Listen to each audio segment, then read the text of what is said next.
Smock, where's your control collar? Where's your Oh, this is amazing. Damn it, I missed the timing. I was trying to get you to talking about tentacle porn as we went live. I mean, I can always talk about porn. No, tentacle porn in specific. In particular. Yeah. All right. Welcome everybody to the Church of Why am I what the fuck? Why wow, I'm hearing myself. Okay. That's why I'm hearing myself. Okay. We're a radio show now. Clearly. We are. Anyways, welcome everybody to the Church of Failure episode whatever the fuck. Is eating meat racist? Wait a minute. Did you say is eating you racist or is eating meat? Okay. Yeah, I linked the article from PETA in the group chat earlier today. Did you not check that out? No, I saw it. Okay. Because I saw it and then I disregarded it, and then I saw it and I was like, okay, we're gonna end up talking about this. But we should still disregard it because anything that comes out of PETA's mouth that isn't my dick is untrue. I have a feeling that if your dick went into PETA's mouth, when it came back out, it would cease to exist, therefore being untrue. Well, remember, PETA doesn't believe in eating meat, so clearly this would be some kind of weird, like, eat my dick rape fantasy. They also blocked me on Twitter, so there's that. Seriously, the thing of it is you gotta ask yourself, why the fuck does anyone care what PETA has to say? I really have no idea. Right? Because the next step is that then we go, okay, by what stretch of mental logic is the thesis they have presented that eating meat makes you racist, or more accurately, that more racist people eat meat than not racist? Right? Like, how does that work? Like on a biological or a social science level, right? Because the final component is, if we assume for a minute that it is somehow potentially true, we're right back to, why does anyone care what PETA has to say? Because PETA would say anything to make you stop using animals. So let's see. In 2009, PETA euthanized 2,301 dogs and cats. Wow. 97% of those brought in. I will be right back. I'm not leaving you to dead air, but I have to go strangle my mother. Okay, that's fine. While you do that, I will pull up the article and start reading it. Excellent. So let's see here. Oh wow, Rune's getting professional. He actually muted this time. All right. So go away. I don't want notifications from PETA. All right. So this article is from 2015. The 4th of June this was published. All right.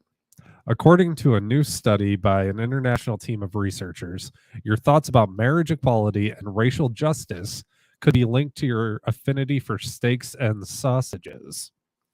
In other words, if the idea of killing another living being for dinner doesn't leave a bad taste in your mouth, then you're probably not too bothered by other social injustices either. So first of all, I feel like if you're a fan of sausages, you're probably okay with marriage equality. Anyways, continuing. The study, quote, Rationalizing Meat Consumption, the 4 N's, published in the journal Appetite, found that people who justify eating animals by claiming that it is, quote, natural, normal, necessary, or nice, even though it is none of these things, are more tolerant of social inequality in general. So I'm sure Rune will also come to this conclusion. I have a feeling there's less people that don't eat meat, therefore you have a greater chance of possibly having these beliefs in 2015 than vegans. So the article continues. Historically, these same ends have been trotted out to justify everything from slavery to homophobia. For instance, as the study notes, quote, in defense of male-only voting practices in the U.S., opponents of women's suffrage often appealed to the necessity of denying women the vote, to the natural superiority of male intelligence, and to the historical normalness of male-only voting as, quote, designed by our forefathers. Today, most people find such arguments in support of male-only voting ludicrous at best. So what do you think Wait a so minute. far? Wait a minute. Wait a minute. I've been back for exactly 30 seconds. Yeah.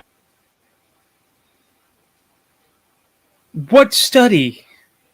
Oh, What study where saying that only men should vote? No, so this comes from the study of rationalizing meat consumption, the 4 N's, published in the journal Appetite. Yeah, but when? Well, this article's from 2015.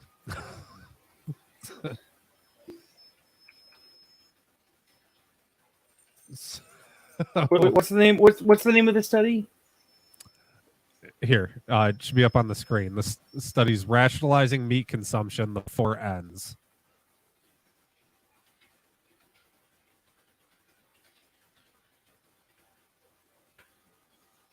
All right.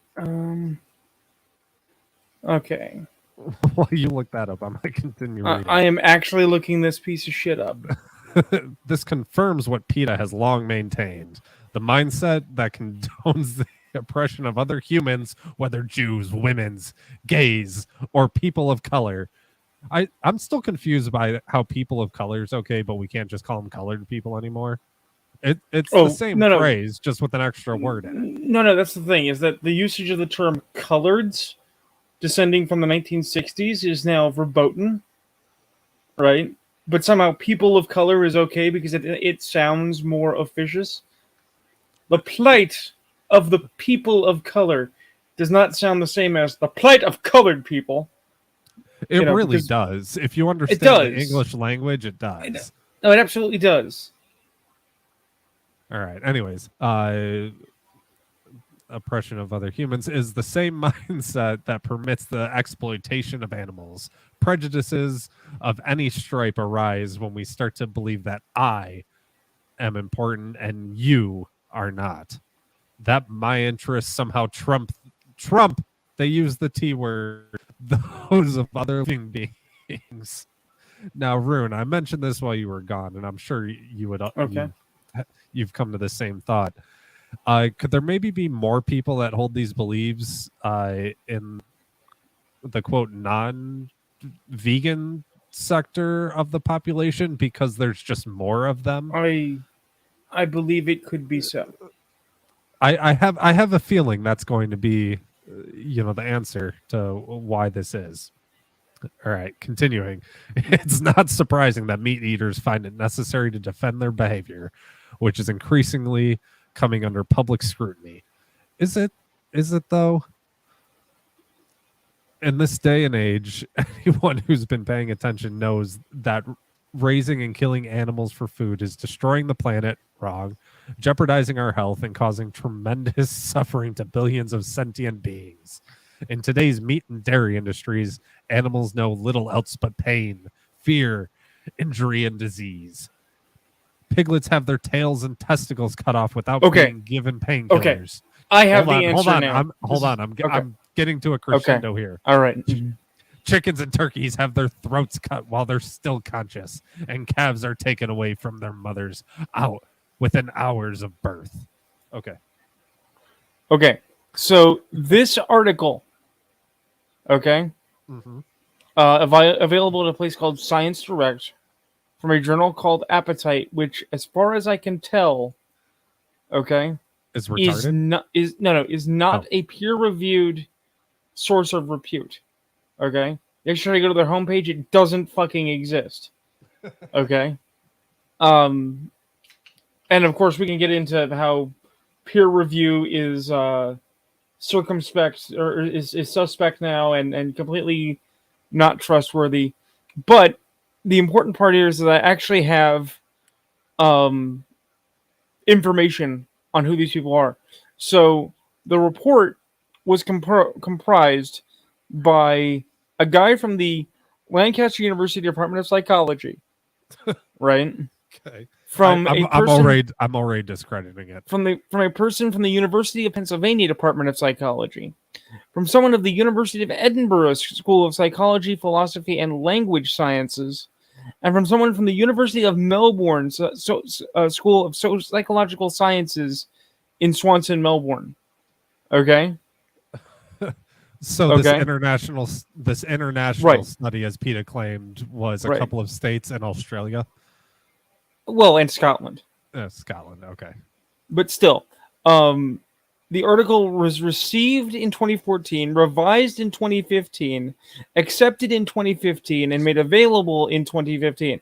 So this is a current, modern article. Okay? Uh-huh. Now, I could dig into it.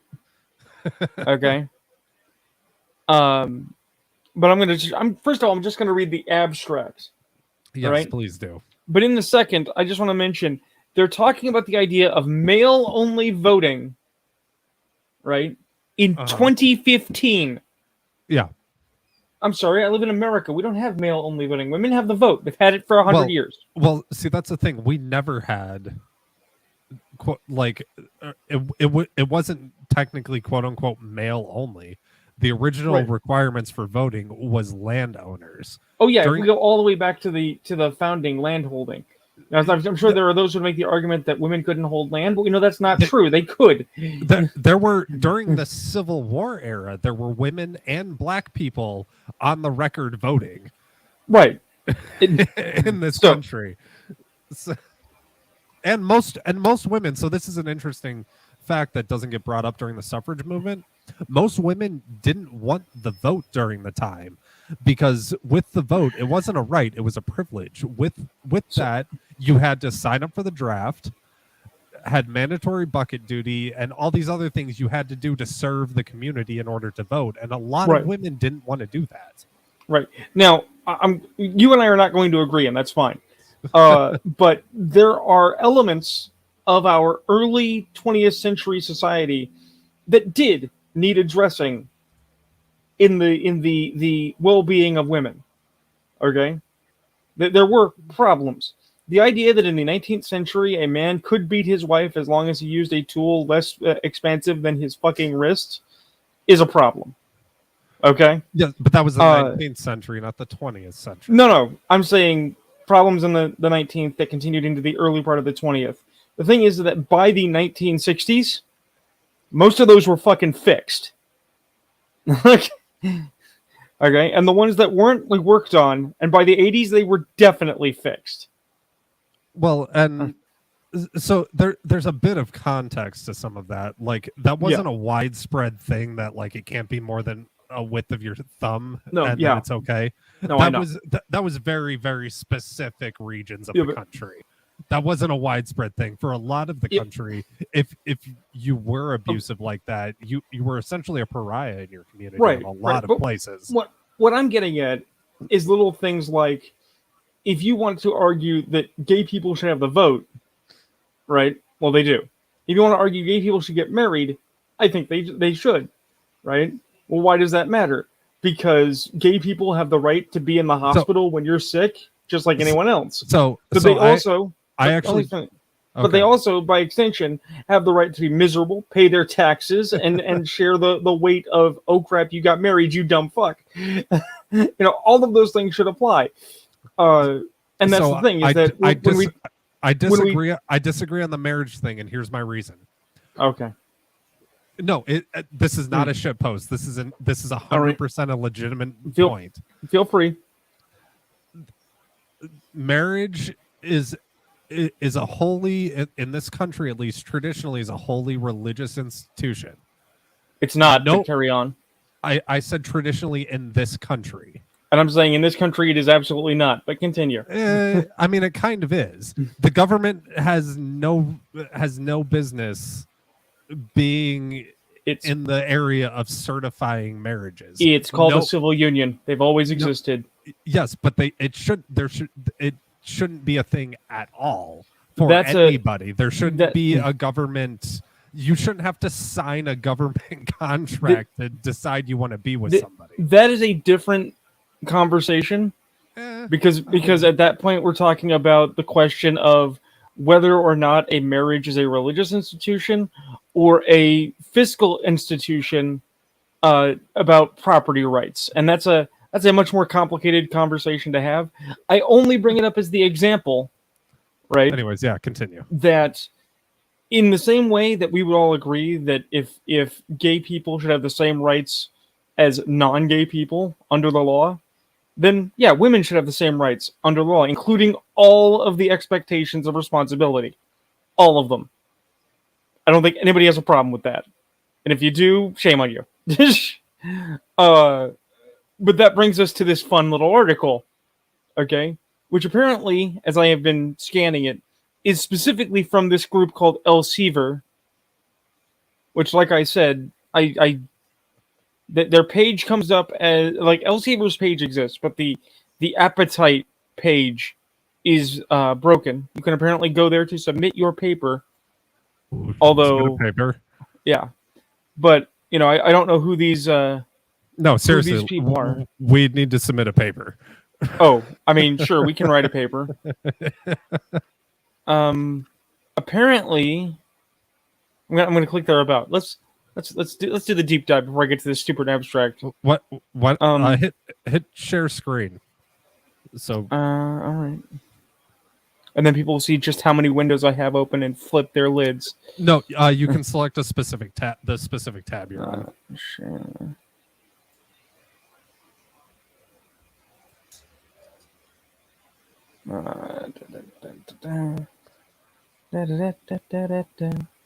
Okay, can you see Elsevier here?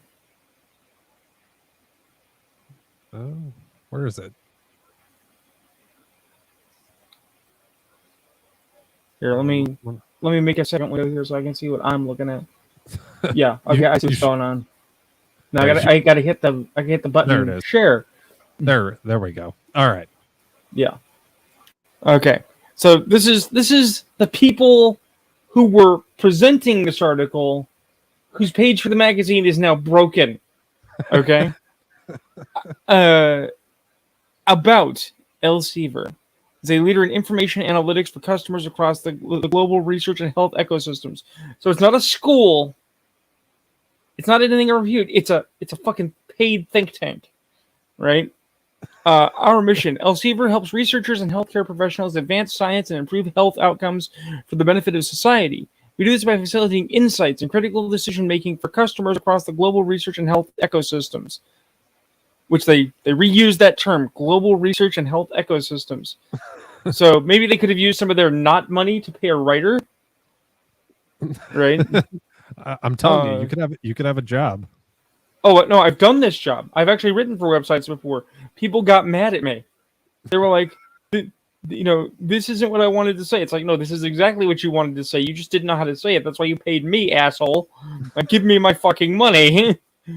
Seriously. A guy in, I want to say Portugal, got himself some property and was trying to sell a hotel type experience, right? And they sent me their proto website, and I was like, this is awful. So I went through and I had to rewrite and edit the language on each and every itty bitty entry because they didn't have a form. They didn't do it up in Word first. They did it on the website, right? To try and find an infinite number of ways to say our facility is great and comfortable, because not only did they repeat themselves constantly, but they didn't have enough information for the size of the website that they had created. They had like a 5-page about us website, and it's like, dude, you need 2 pages tops. And one for booking for a hotel. Yeah, for like a hotel and a pool and a beachside property, where really what you're selling is pictures of the locale. Right. And But flowery anyway. language that makes it sound nice. Right. So our initiatives: corporate social responsibility, open science, partnerships, International Center for the Study of Research, Inclusion and Diversity Board. Yeah. Go click on that one, please. Go Oh click God. on that one. God damn it. I don't wanna. I You're don't making me do it. Ooh, Okay, Ooh, inclusion and diversity. That's a rough phase. No, Should have this is picked great. somebody else to be Here front we and go. center. Here we go. Inclusion and Diversity Advisory Board, improving gender balance in academic research globally. She has 3 cheeks. What the hell? Meet the board. Oh God. Some of these people look like they've. It's all white people. Oh nope, Oh, nope. They have a token nope. black person from They have Stanford a black, and an Asian. They have a couple, and a couple Asians. Couple Asians, yeah. But no, they have one token Asian female and one token Asian female. But anyway, let us walk through this here. Do you think their company car insurance is through the roof? Well, I mean, it depends on how good a driver they are. Okay, so, I mean, this is the material I want to get at. So here we go. Elsevier initiatives. The future of science depends on a robust and diverse workforce drawn from all corners of society. Our partnerships focus on fostering inclusive policy and advancing women scientists in developing countries. Since 2005, Elsevier Foundation works in partnership with knowledge-centered institutions around the world, supporting innovations for inclusive health and research. So what the fuck do you do? Working towards racial and social equality. Free access to curated research related to systemic racism, healthcare bias, racial violence, law enforcement reform, and social justice movements. There's a problem there. The curated? The curated. And all the buzzwords that mean they haven't. No, oh, wait, no, hold on. No. All of those buzzwords tell me they have a complete bias and they are looking for statistics to back their theories. And that's the thing. That's the thing. Producing science. Free access to the research we curated. So you mean you disregarded anything that disagreed with you? You didn't include counterpoints and other proposals because those would have been devastating to your fucking opinions. Yeah, we're still writing a paper and submitting it to these people. I mean, if we do so, let's do so under names, under a pen name. Yeah. And we'll have to use as many of the buzzwords to make it as focus friendly as possible. I'm fundamentally arguing something that is inimical to their belief system to see if they catch it. Oh, I'm already working on some ideas in my head. But well, look. I just want to start a paper about how midichlorians are a racist construct, and that we need more diverse, powerful Jedi of color. You see, that's too on the nose, though. You have to be subtle. So, read more about how we contribute to more inclusive research ecosystems. They keep saying ecosystem like it's alive. We must make progress across all dimensions of diversity. Oh God! What? Oh God! This is a front of the God machine, Ayrton. The interdimensional robot has come to get us, and because it needs progress across all dimensions. 4 ways we can support racial equity or equality as publishers. The importance of sex and gender reporting. What does that even mean? You apparently need to report our sex and or gender. So I'm going to report. Yes, I've had some. I was going to say often. Elsevier condemns racism's ad discrimination. What? Racism's ad discrimination. Oh, it does say that. Not racism singular and discrimination. Racism's ad discrimination. Well, I Good mean, job, they've been guys. around. They've been around since 2005. I don't know if spell check was a thing back then. Yeah, I know, right? Committed to inclusion and equity, we stand in solidarity with Black communities because Black lives matter. Applying gender lens can help us achieve better health and disaster responses. As someone What? who lives What? with a Wait! mother, Wait! Okay, that's the one we're clicking on next. oh Jesus Christ! I just want to say, as someone who lives with a mother that has glasses, if applying the gender lens is the help, then maybe you need to clean the lens. Maybe you got astigmatism. Maybe. But anyway, right. So I wanted to skip this to get to the board. So we have Kumzal Bayazit, which is the woman with the horrifying face in the photo. She's been the look at chief. her eyes. She looks like she's seen some shit. Like Right, they've got stabbed, they've got those serial killer looks. She stabbed at least 3 boyfriends.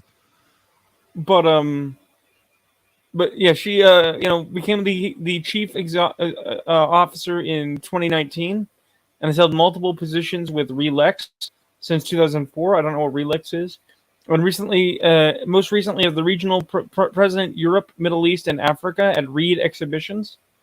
And then we have Richard Horton, who looks like he's been at a nuclear blast site. Who's the editor in chief of The Lancet. This guy's a Sting impersonator in Las Vegas.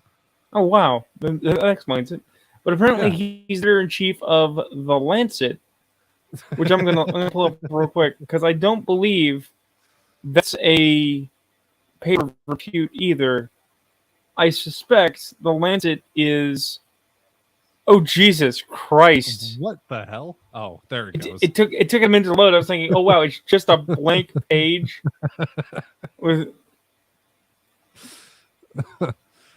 Man, is this your computer or is the website just suck? Yes. Okay. But no, the Lancet's exactly the exact same kind of bullshit. Quote, diversity, equity, and inclusion in gastroenterology training. A call to action.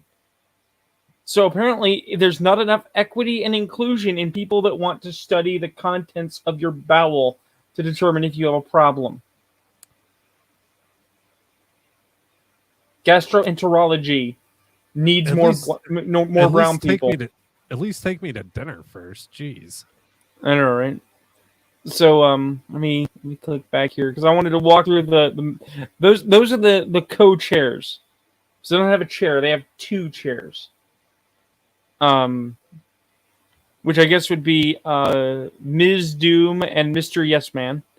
And then we have Gary L. Darmstadt, almost Doomstadt, from Stanford. Sarah Hawkes, University of London. Helena Legido Quigley. Wait, Sarah Hawkes. That looks like Martin Short in drag. Hey, look, don't out him. He's the master of disguise. that was Dana Carvey. Was it Dana Carvey and not Martin Short? Yeah. Holy shit. Dana Carvey's good at looking like Martin Short. But so Helena Legiardo Quigley, National University of Singapore, Pulitzer PhD from Porsche. I don't even know. She holds a PhD in information. She holds a PhD in information science from London University. Huh. But her original science training was in biophysics at King's College, University of London. So what? She's a research scientist who does this as a day job?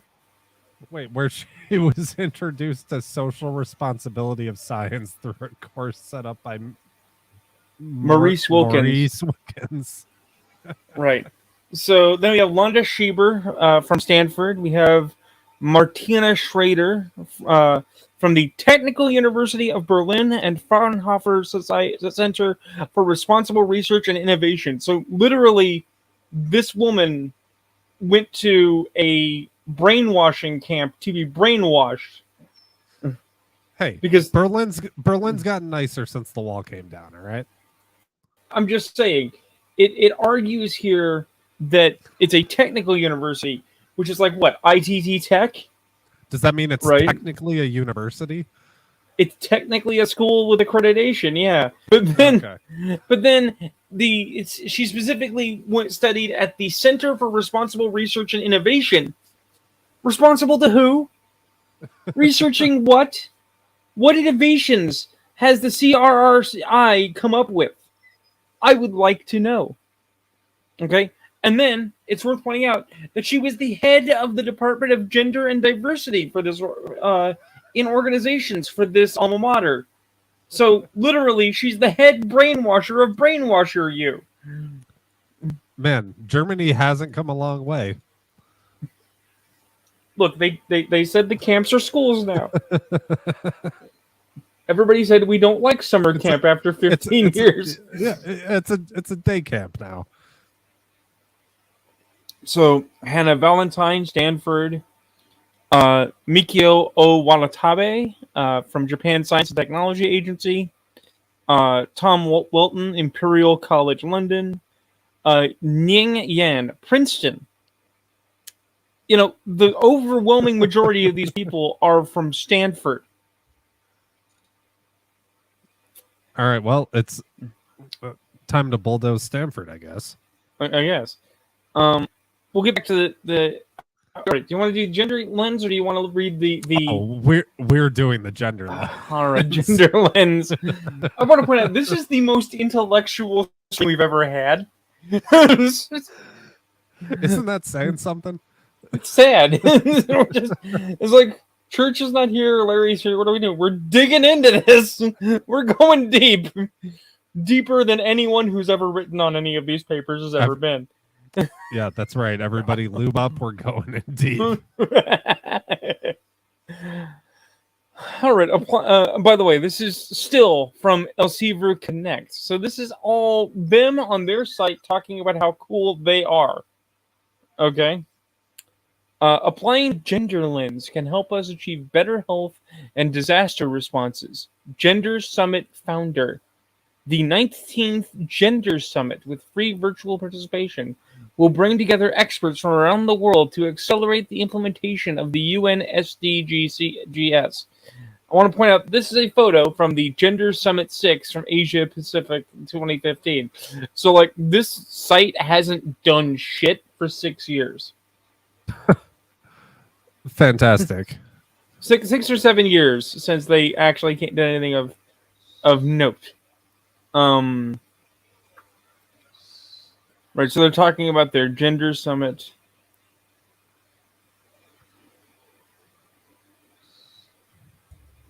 I want to know what the lens of gender is. Come on now. Well, apparently this is going to be an interview with Dead Eyes. Oh, so all right. So that's why she needs the gender lenses. Right. Okay, I get it now. I mean, wouldn't that just be 2 empty beer bottles that you use like binoculars? Yeah. it works if you've had enough beer. So I literally need to get a friend of mine who drinks alcohol to like empty out a couple of bottles for me by drinking, yes. And then like tape them together and mail it to you and give you some and just have a piece of construction paper on the side that says gender lens with glitter and glue. Now is it legal to make your own homemade gender lenses that aren't official? Oh, of course. No, you're right. We have to buy the gender lens because we're white and male, so we got to pay for it. Yeah. Well, and I feel like it needs to be registered with some government agency. Then again, if you think about it, because we're white and male and therefore racist, I mean, wouldn't it be good to make your own gender lenses and have Mexico pay for it? Oh, isn't that what we're supposed to do? Rune, you misunderstand. I'm not racist because I'm white and male. Oh, you happen to be racist and you're white and male. Yeah. It's just it's a coincidence. It's just a what we like to call a happy accident. Yeah, just a happy little accident. Okay.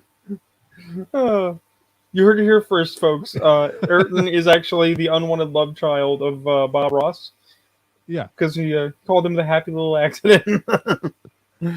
Now, is there anything else in this page, Okay. or is it just a stupid interview with this bitch? It's just the interview, but I want to see if I can Oh, man. find the lens. Let's see if we can do this. Lens. Yeah, It I appears wanna know 4 what this is. times. Okay. Okay. So I'm gonna scroll back here. What issues in gender has the pandemic helped to highlight in the research ecosystem? Wait, Which I still wasn't want to this know up? about. Wait, isn't this from 2015? Yeah, What? I'm so confused. I know. The COVID-19 pandemic has demonstrated many gaps in scientific evidence and models about how gender differences and their intersecting inequalities, age, ethnicity, social status, etc., are represented in epidemiological and disaster response knowledge.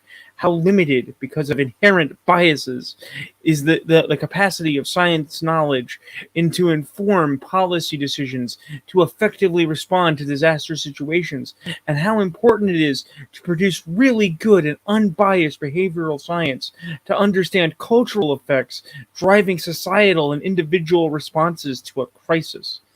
Okay. So So before I think continue with this, I think I'm having an aneurysm. I'm gonna need Larry to come up here and take me to the ER. But no, before you continue, yeah, this entire paragraph is all this word vomit that doesn't actually say anything. But then they use the phrase to produce really good and unbiased behavior. They use all this flowery jerk yourself off language and then say it's really good. Well, what I think is funny is that if we really want a insight into what they are claiming to talk about, we should go get Coyote on board. Grab my friend, because he used to work for FEMA. He has on the ground experience in a disaster relief scenario. He's one that's actually equipped to tell you, oh, well, here are the struggles we face with providing aid. And I'll bet you money. I will bet you money. Agency that's entirely useless. But I'll bet you it has nothing to do with the ethnicity or sex of the people they help. Right. At all. There's a need for a strong interdisciplinary approach combined with citizen science to ensure trust between science and society and ensure that society values scientific knowledge. Applying the gender lens can help illuminate gaps in the assumptions that drive political, health, and societal responses. These topics have been and will continue to be a firm part of the Gender Summit dialogue between scientists, gender scholars, policymakers, and stakeholders in science endeavors. So, my question is not what scientists, but what the fuck is a gender scholar? I've never heard of the ministers of gender. I didn't realize there was a gender cult. It's called TikTok.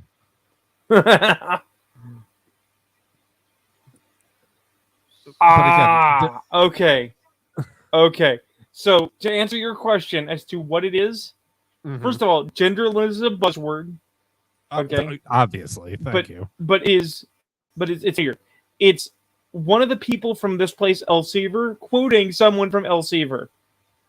Because in clicking to the fourth use of this term, there's a article that we can't click on called Sarah Huggett, Head of Analytical Services, APAC, Elsevier, The Research Journey Through a Gender Lens, an examination of research participation, career progression, and perceptions across the globe. So it means nothing. It means absolutely nothing, because we would have to identify what is a gender and what is a lens with regards to the subject matter, and then put the two together. And they have not done that. No one has done that.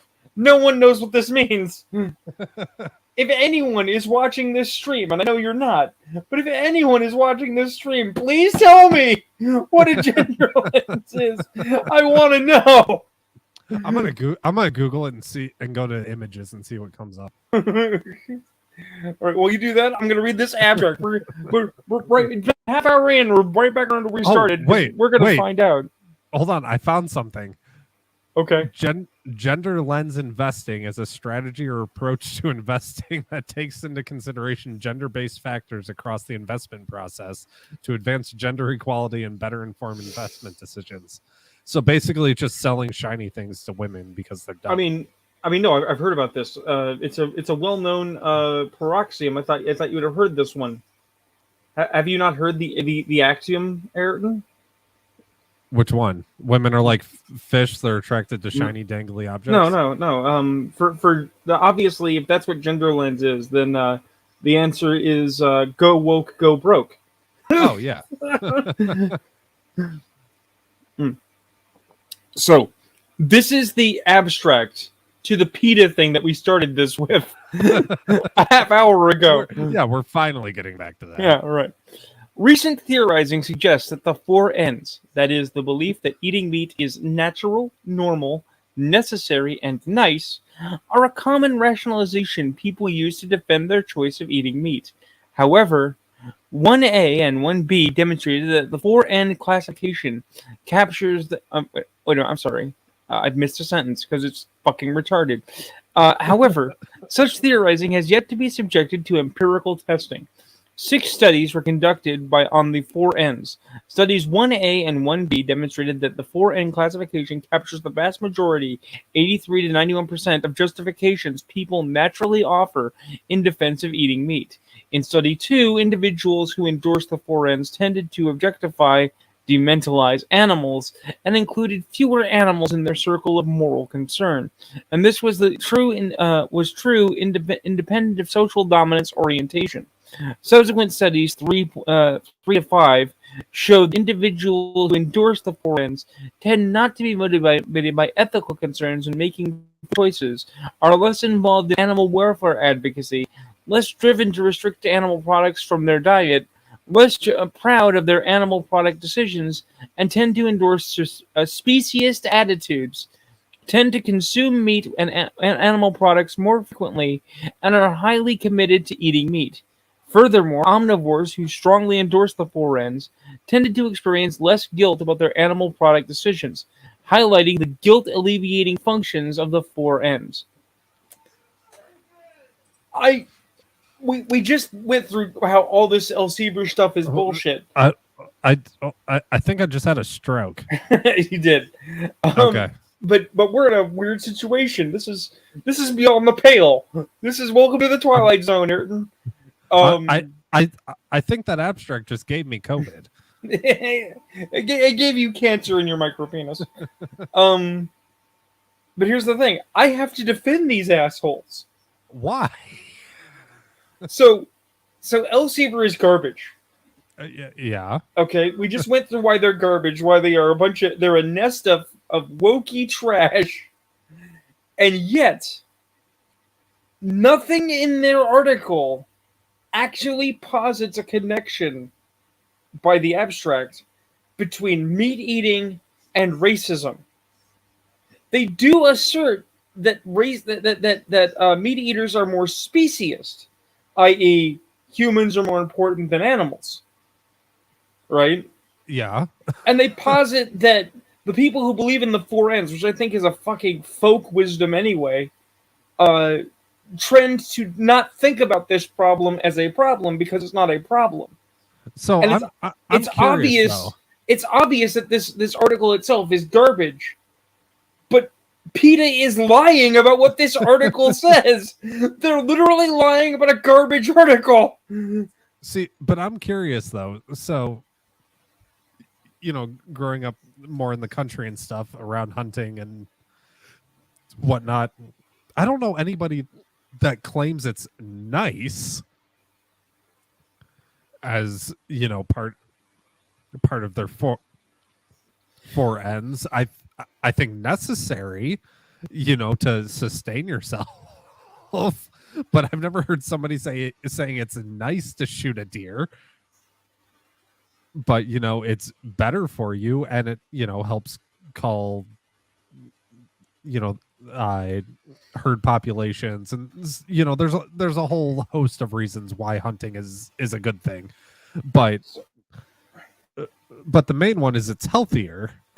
So they had this stupid pop-up here that I can't make go away unless I click on, tell them some things, like what kind of things do I like to read. I don't want to put out there on the internet. Put Dr. Seuss. No, I want to put out there for the internet, for the world, because they would like me to enter a research topic, personalize my experience, and to please be as specific as possible, such as medieval French history, right? That if you want to use the term trolling and you don't want to get caught, anthropological mythos studies. I still would have put Dr. Seuss. Dr. Seuss is great. Dr. Seuss obviously was a major proponent of anthropological mythos studies. He believed in the study of trolls. And his writing made 1,000 times more sense than this garbage we just read. Oh, God, yes. But no, I mean, right here, I've got the PDF. I can view it. Okay.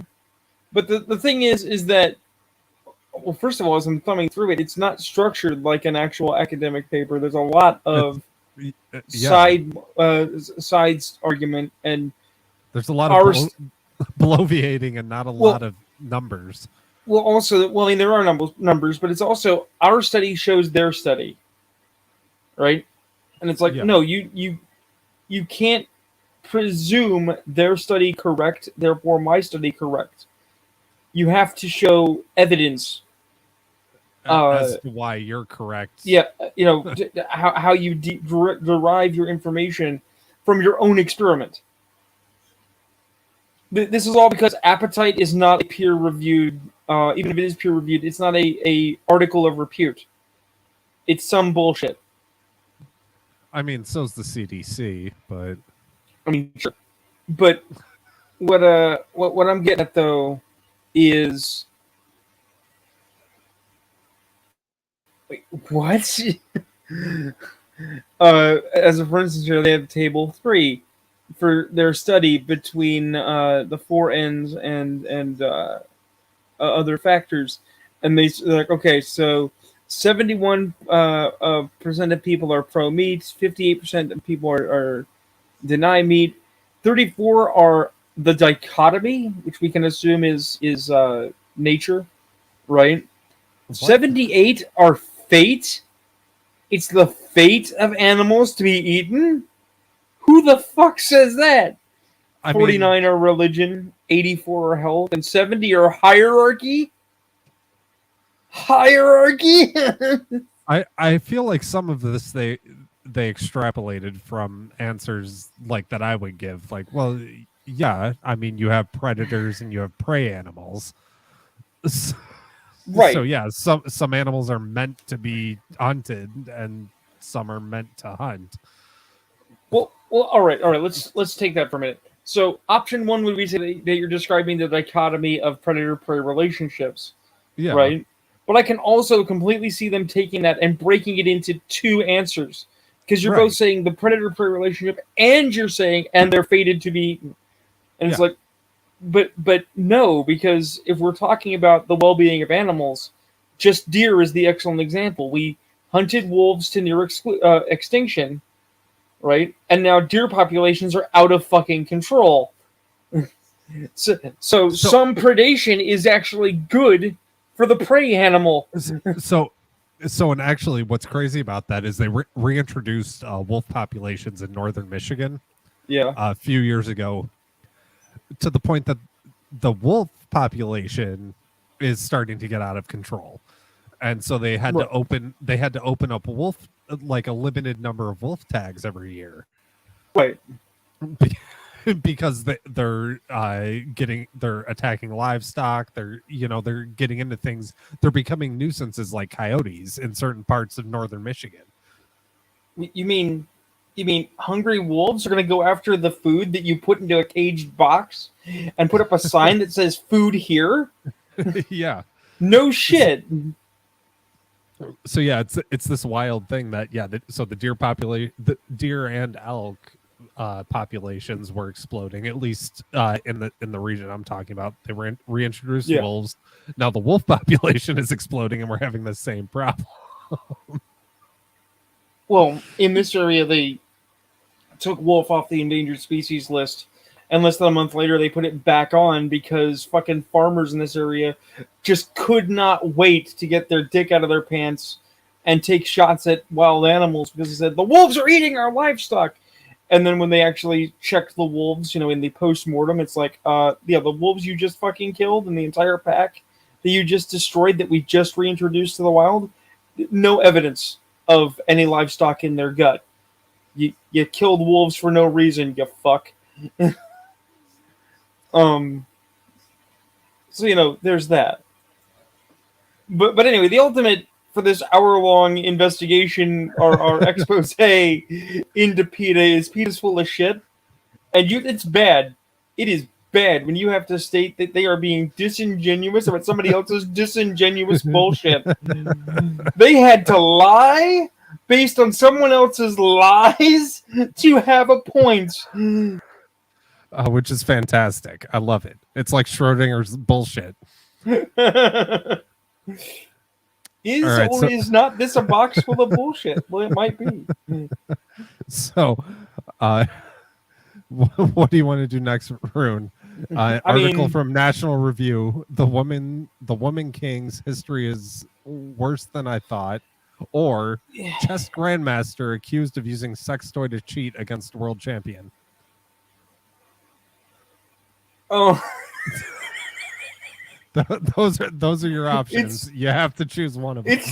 It's fucking hard, man, because I really want to say, well, we've been digging into academia. We should go do Woman King, but it's like, no, we need something. We need a palate cleanser. I just don't know if sex toy is the palate cleanser we want. Oh, it's the palate cleanser you want. Trust me.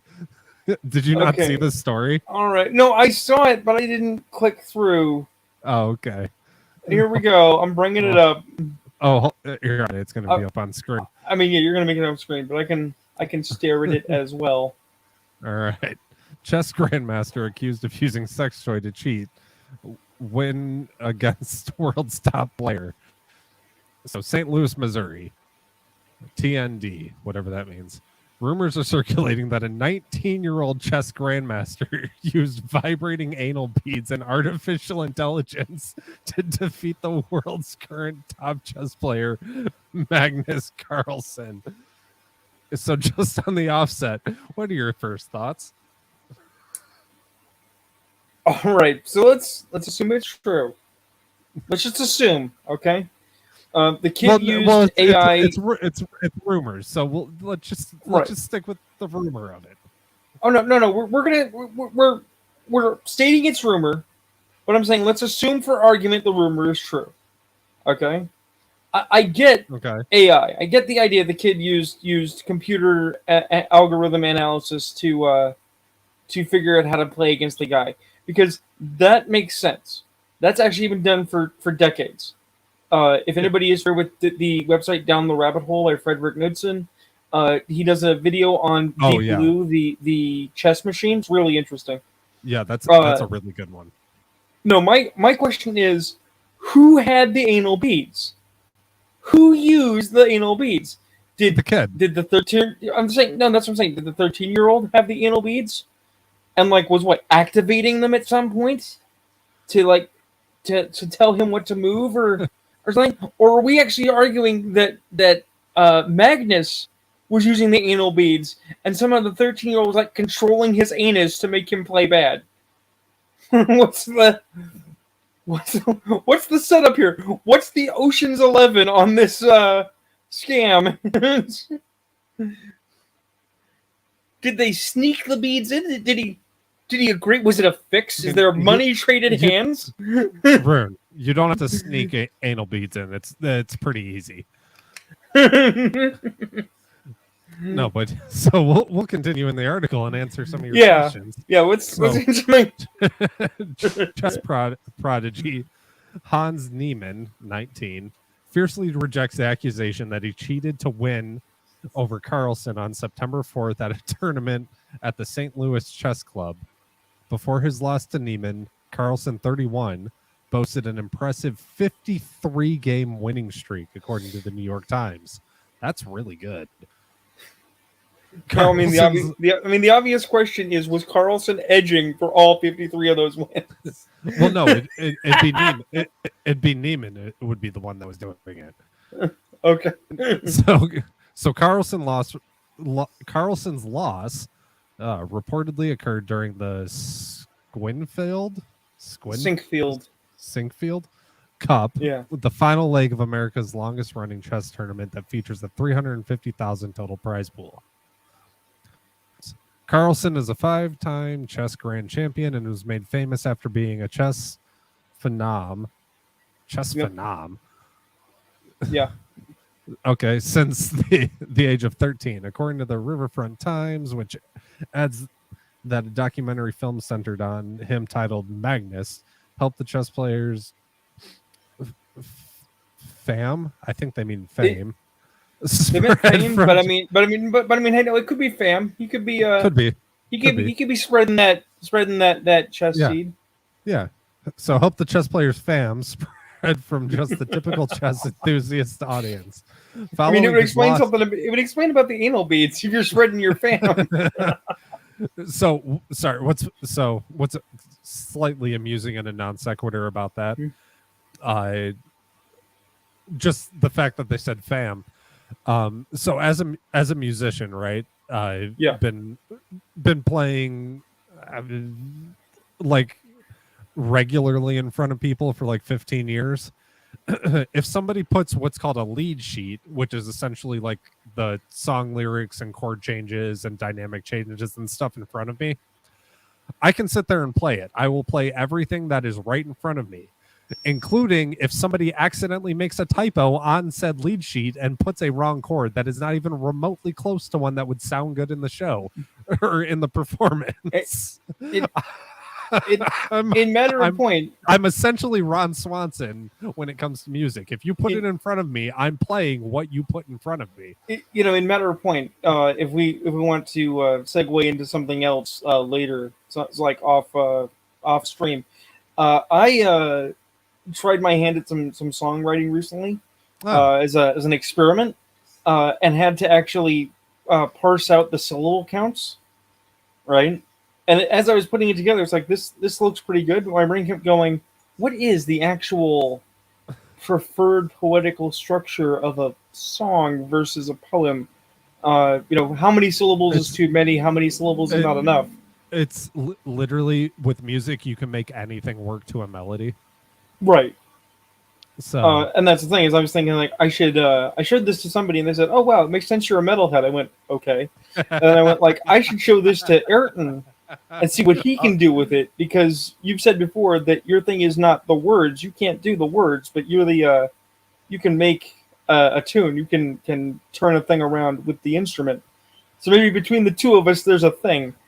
Possibly. We'll see what comes of that. Yeah. I mean, if we have time left over, I'll have you pull one up and I'll see if I can write something to it off the fly.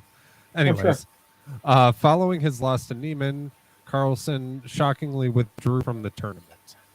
Neiman was accused of cheating, so Neiman, the 19-year-old, almost immediately after his win. Detractors believe that an accomplice was using artificial intelligence to determine what moves Neiman should make, and then sending signals to a vibrating set of anal beads, which Neiman is accused of having inside of him, to communicate those perfect moves, according to the Daily Mail. It's such a peculiar, if not just bizarrely vulgar accusation that has escaped the usual chess enthusiast circle to become a widespread internet rumor and meme. Hold on. Okay. Hold on. Let me finish this paragraph.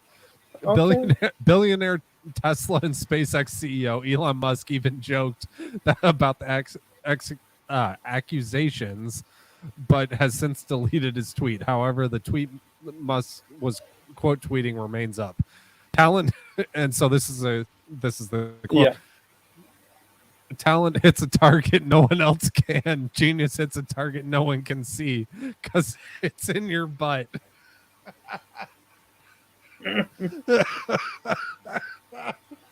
All right. All right. What were you going to say? What I was gonna say is this really a question of cheating? Because if you've got anal beads in a child's ass and you're using them to tell them how to play chess, I think that's more of child abuse. He's legal. He's 13. 19. Let's look up. I thought they said he was 13. No, Oh no! It was no. The guy the other guy was when he was 13 was a phenomenon. Okay, Yeah. so yeah, no. All right, well, this isn't child abuse. Maybe this is just somebody's really ill-timed kink. I mean, it could be. It's possible. I'm just saying, I like playing chess while you watch me vibrate these while I'm making moves. I mean, maybe he has some weird prostate condition and it needs to be constantly stimulated. Oh shit! Keep reading, it gets better. Oh, does it? It does. All right, I must the tweets. All right, Neiman vehemently denies that he cheated, claiming that he has, quote, never cheated in an over-the-board game. What? Is that like over the pants? Yeah, that means he's cheated in games that weren't official. But then continue the quotes. Continue reading the quotes. Oh, the quotes? All right. Yeah. If they want me to strip fully naked, I will do it. Neiman reportedly added, I don't care because I know I am clean. I would hope so if you shove your anal beads up your ass. You want me to play in a closed box with zero electronic transmission? I don't care. I'm here to win, and that is my goal regardless. Fair enough. I mean, what if the anal beads were just, like I said, what if they're just in there because he has a prostate condition? We don't know.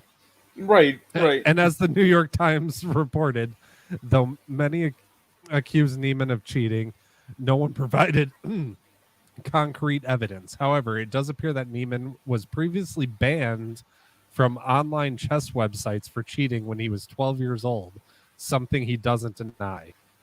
It must be embarrassing for the world champion to lose to an idiot like me, Neiman said during an interview following his win. I feel bad for him. So not only did this guy shove like Bluetooth vibrating anal beads way far up his rectum, farther than they probably should have been, in order for an AI computer to transmit signals and tell him what chess moves to make. Wait a minute. Then he shit talks the guy that he beat that's been playing chess. Wait a minute. I got it. Morty. I need you to take these anal beads. I need you to shove them up there. I need you to shove them way up there, Morty. Because I gotta win this chess tournament. This guy was a 4chan user, wasn't he? I swear to God. Oh God. That's the only thing that makes sense. Among the 10 chess players who were participating in the, what was it? Sinkfield tournament that day, Neiman was reportedly the lowest rated and least likely to win against Carlsen. The New York Times said that there is no question that Neiman's win over Carlsen is a statistical anomaly. I just see somebody at the New York Times, some chess nerd that writes about this shit, just sitting there with like half a pack of cigarettes in his mouth. This Neiman kid, he's not going to win. Carlsen's going to wipe the floor with his ass. What the fuck? He won by shoving something up his ass. Right? That's pretty much what happened. Oh, God. It's just too fucking weird. It's just, you can't make this shit up. So what do you think? Do you think he cheated?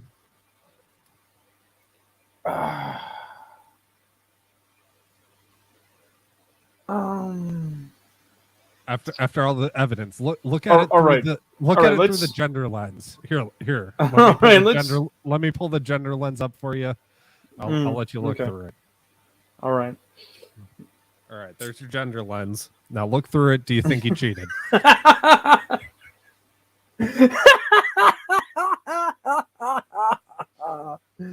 Oh, that's good. Here's the thing: if we assume for the moment that he didn't actually have anal beads in his asshole, because that would be ridiculous, right? It's possible. You have the beads in your pocket. It's not something everyone else is looking for. Why would they be in your pocket? You'd have them up your ass already. No, I'm just saying, like, we're not even going to infer that it's an actual sex thing, that he was instead just using them as a signaling device. Yeah. Right? And so somebody in another room, someone down the hall, what have you, is sending the signals, and they've worked out some kind of code in advance, right? Is it possible? Yes. Is it likely? Fucking no. But do you think he did it? Whether it's likely or not, do you think he did it? I don't. I in fact think that it is a Serena Williams situation. Venus or Serena, I forget which one, got the thing they had long been looking for. They wanted a 1v1 versus a dude in a tennis open, and they got it, right? And the dude, who was a bit of an asshole, was like, I'm going to go out there and destroy them, right? And everybody who is the two genders or the two sexes should not mix for tennis got their win. But the thing is that it's not the win they think it is. Because whichever Williams... The guy was ranked like 203rd. No. Not only did he win and win easily, right? But whichever Williams it was, she didn't go out there to play. She went out there to fuck around and showboat.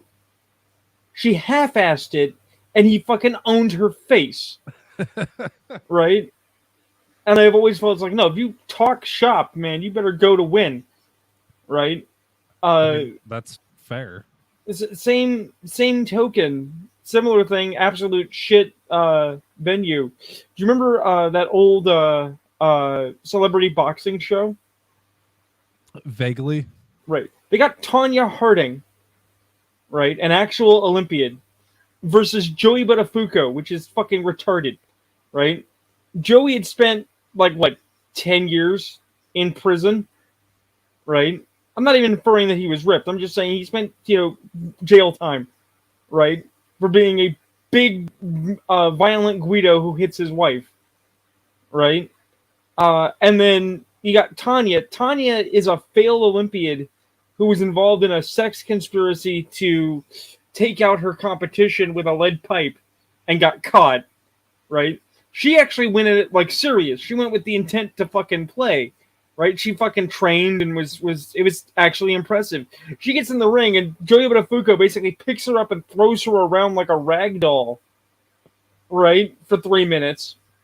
And the judges never call him on it. He never gets anything for fucking unsportsmanlike behavior in the ring. And that was also bullshit. Which brings us back to this chess thing. It's like, do I honestly think the kid cheated? No. What I think happened was... But you hope he did.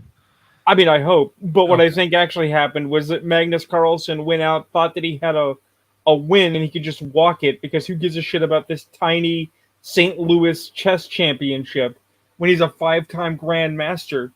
Didn't put his fucking best foot forward and got showed up by the dude who was least in the rankings. That's fair, but I hope it's true. I hope he won by AI anal beads up his ass. I would much rather live in a world where AI anal beads is the cause of a chess upset. That's fucking hilarious. Okay, anybody who possibly listens to this later and gets this far in the episode, if you want to make some artwork of AI anal beads and DM it to me, I will pay you for it. My Twitter handle's down in the description, so go ahead. I mean, that's and DM me if you want to draw AI anal beads. I will give you money for that. I mean, that's the next Terminator film. At least $12. The next Terminator film is going to be Skynet in your anal beads. Oh man. So okay, instead of writing a come for me if you want to live. Instead of writing a bullshit research paper, we need to write a bullshit horror movie with anal beads that come to life and go around killing people, right? Be careful with that, man. If we do that and somebody likes it, that might get fucking made. Hey, all I can hope is we end up on Red Letter Media. If Jay Bauman and Rich Evans are watching, please Pick us up to write our terrible script. We'd love to work with you. All right, I'm gonna message Novel Bro over on the Discord and be like, "Hey, movie idea." No, what I want to know is what the fuck is this thing with this picture with Burning Man? What? Who the fuck is that in the Burning Man picture? Oh, in the group chat? Yeah. I have no idea. I'm like, why do we care about this bizarre image? Dude, half the time when you guys are talking fuck. and going on about stuff, I'm at work and I only like half look at it. You know, I'm looking back now and now I'm annoyed because Church is not here and Larry is not here. For the one night we actually had something comics related to talk about. What do you mean? We talk about comic stuff every episode. Yeah, but like the Red Rooster thing. The what? The Red Rooster thing. Where's that? That's above the Burning Man image. Oh, well, Let me. Apparently, we're talking about it because I fucking brought it up. We're going there now. Yeah. Mitch, sign up for BASIGG. Our first partner pillaged our funds and defrauded investors. Had to use our life savings to make it to Walmart. Distributor changed our terms 1 year and took everything else. Haven't made $1 from them since February 2021. Sold our house to try and finish season 1 books. Holy shit. Yeah, the Red Rooster guy who was acting like he was hot shit and fucking around, basically, if this is to be believed, found out and now has to work from like square one. And it's difficult because on one level you want to feel bad for the shittiness of the situation, but on another level it's like, did he or did he not make his own fucking bed? And this is a subject where we absolutely need Church here to comment. Okay, now I think I understand the connection because that Burning Man thing, that's him at Burning Man. Oh shit, really? Yeah, that's what Larry was saying. Okay, I understand it now. Yeah. Okay. Yeah, Unreal Sunrise and in the Nevada Burning Man from also from Mitt. So I think Larry's insinuating that there's some foul play going on there. Well, the reason I was scrolling back is because this would eventually lead us to our other subject of moment, which is the Woman King. And let me start with. Oh sure. Okay. But let me just start with. Before we get into, I was looking at the previous link for this, where Viola Davis says that audiences who don't see the Woman King are supporting the narrative that black women cannot lead the box office globally. It's like, no, that's not true. But we can get to that. But this article, did you read this article? I did not get to that article. Oh, okay. So I actually read this one. I think when. Larry posted it in the chat. It basically talks about the actual history behind what this movie is, quote, based about, which is way better. But we can go ahead and do your bit. No. I'll get to my bit, which is only a minor point later. But we can start with this. Is this the National Wire? The National Review. Yeah. Yeah, but no, we can start with this. And I rambled way too much about fucking PETA. You go on to this. Lead the way, sir. All right. So, National Review, the coroner. So, the Woman King's history is worse than I thought. Let's see. From Dan McLaughlin. Fucking ads. Ads block the name. Yeah. In writing about the new film, The Woman King, I assumed from the trailer and advanced press releases that the central plot of the film would focus on the West African kingdom of Dahomey. Dahomey. Dahomey? I think it's Dahomey. No, Dahomey. That's where the homies come from. Okay, Dahomey. That's what it is from now on. You made this bit, Rune. I've done it. Dahomey's defeat. It's probably, you actually said it. It's probably Dahomey with the H being silent. Anyway. Well, no, it's Dahomey now. Yeah, Dahome's yeah. defeat and colonization by France in two wars in 1890 and 1892, thus whitewashing Dahome's long-standing history as the most extreme example of a state built on the enslavement of free people among its own neighbors. A history in which its female soldiers, the quote Amazons, played a willing and culpable part. Well, Kyle Smith has seen the movie, and history is even worse. Set in 1823, the film positions Naniska, based on a real person, although she lived in a later era, as the leader of an epic fight to destroy slavery. Under the approving eye of a wise king and also a real person named Gezo, Giza. she suggests transforming the country's trade into one built on palm oil. All that is required to achieve this economic and moral revolution is one final decisive victory against the Oyo, who, after being rejected in a demand for tribute, seek to defeat and enslave the Agoji, beat the Oyo, and slavery will be beaten. So that's the premise of the movie. All right. Yeah. We're already, 70 years too early for it, but Yeah. even leaving aside the extensive slave raiding and slave trading history of the Dahomey prior to 1823, this is comical. Oyo collapsed in 1835, and Gezo used the opportunity created by the fragmentation of the empire to capture more slaves from Oyo's new unprotected population. Warring to enslave his neighbors was the main source of Gezo's wealth. He stoutly resisted every British entreaty and threat to get him to abandon slave trading and get into the palm oil business, which, it should be noted, was itself largely produced on slave plantations within West Africa. It is true even that Oyo was a larger, once mighty state that exacted tribute and sometimes worse from Dahomey. But that was all normal in West Africa politics, and had been since before Europeans arrived in the 1440s. A movie in which Gezo and his female soldiers are anti-slavery figures in the 1820s makes about as much sense as a movie painting John C. Calhoun as an abolitionist. See, and that's it. That's a quick one.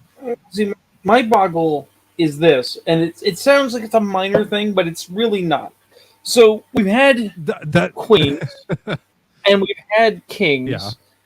And there are cultures, indeed, where women are called king regardless of their sex, because the role is kingship, right? Absolutely exists. Right. Like Pharaoh in Egypt. Yeah, right. But that brings us to this. Give an example.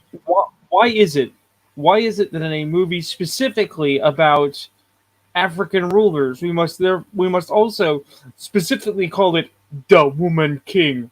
Like, does that not sound fucking retarded to you? Does that not sound like we're trying to unintentionally or perhaps intentionally infer something about the peoples of Africa, that they do not have a king, they have a woman king? No, I don't think that's where we're going. I frankly, because we're a comics show, damn it, I blame Black Panther for this bullshit. We was kings and shit. Everybody is desperate to assert that if not for white people, Africa would be fucking Wakanda, and now they're actually engaging in historical revisionism to make it so.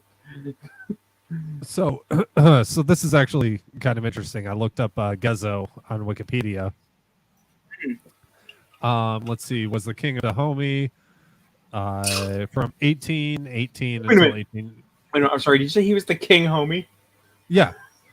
From 1818 until 1859, Gezo replaced his brother something as king through a coup with the assistance of a Brazilian slave trader, Francisco Felix de Sousa.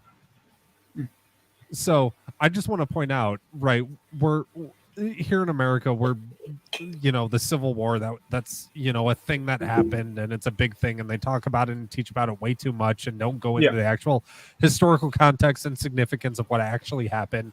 They just said, slavery's bad, therefore it was bad. They don't talk about the fact that hundreds of thousands of white men died to end slavery or all this stuff, right? But they never bring up the fact that during the Atlantic slave trade, the majority of the people that were brought to the Americas, plural, were sent to South America. And if anybody's ever been to South America listening to this, you will understand what I mean. You can see it. Well, the real boggle is because now they're at least addressing conversationally the idea that slavery was a system that affected multiple peoples, and that the vast majority of slaving and slave taking was done by Africans to Africans, right? Yeah. But the thing that is really left out that needs to be freaking addressed is that it wasn't white people who gave it to them. It wasn't the Portuguese who just happened into Ivory Coast. The introduction of the slave trade and the idea of slaves for gold and other fineries was given to them by the Middle Easterners, by the Saudis. Slavery goes back as far as human history. Right, everybody's enslaved everybody else. Right, but the specific form of chattel slavery that would become an industrial process in the Americas for plantations was actually introduced as a system by Middle Eastern slave traders and their slave markets in Africa. So actually, what's crazy about that is, so the Atlantic slave trade started as the Islamic slave trade, but the Islamic slave trade was 1,000 times more brutal. Oh, it absolutely was. Than what we did to them. They castrated every single male to keep them from reproducing. Oh, it's one of the funniest things ever. As you know, I'm a gothy little nerd, right? And there was this film that came out called Dracula Untold, which was a fantasy action film to establish the dark universe for Universal. That was going to be Dracula as a misunderstood good guy, right? Okay. And they decided how we're going to present the Ottoman Empire is we're going to 300 them up. Lots of furniture. Yeah, but they said we're going to 300 them up. They're going to be vaguely monstrous strangers, right? And they've got janissaries there who are walking around like leering, grinning, murderers, psychos. It's like, wait a minute. Excuse me, dumb fucks. Hi, the Janissaries were Christians and were Europeans. And you can just hear everyone stop as they slip a gear and go, what? And it's like, yeah, they would take Christian prisoners and induct them into the Janissaries after castrating them and make them an honor guard and a professional soldier unit in the Ottoman Empire. That only became a thing later when they expanded out who could join the Janissaries, because it was one of the few mechanisms of upward social mobility in the extremely stratified social hierarchy of the Ottomans. Now, do you think with the advent of IKEA that the Swedes are slowly trying to reinstate the Ottoman Empire? Well, I mean, I think the Ottoman Empire collapsed because they couldn't keep up with furniture fashion. Oh, okay. So, I mean... That plays. The real question is whether or not, through the innovation of easy-to-understand instructions, the IKEA will survive, or will, in fact, repeat the process of eventually collapsing when people get tired of buying shitty furniture. I can't stand IKEA. I had a desk chair from them once years ago that broke within like a week. I It's actually weird. When I was a kid growing up, everyone was like, never go to Walmart. Walmart has shit quality. And it was true for years, right? Now I'm an adult, and it's like somehow Walmart has good quality, right? But depending on where you go, if you just get like some furniture or whatnot, and it's like, make your own bookcase, it is often crap. For Usually. I built a couple bookcases out of repurposed wood I have lying around after I built my house that I'm living in at the moment. I've always told people what I just wanted to do to have more bookcases is get some basic cinder blocks and some boards and just construct the fucking collegian bookcase. Nice. Yeah, I did like an old fashioned like crate sort of design, Yeah. with like the crisscrossing boards on the back and sides and stuff. Yeah. Anyways, so I have the next article. The arts and crafts parts of our stream. This is where we study and discuss home improvement. Finger painting. The art of finger painting. Ayrton, you shouldn't refer to your spending time with your girlfriend as finger painting. What happens. We all have our red wings, anyways. So, article number 2. Do you want to get this one, or you want me to get this one? Sure, I will take the hit. We will just do this. I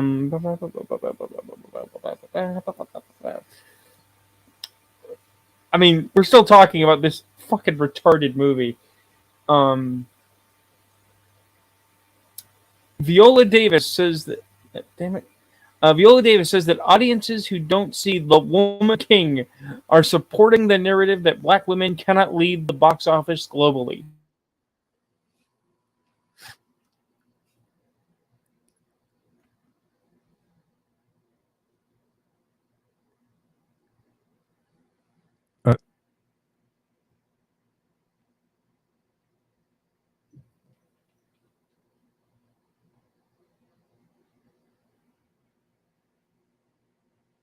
Are you there? What? Did my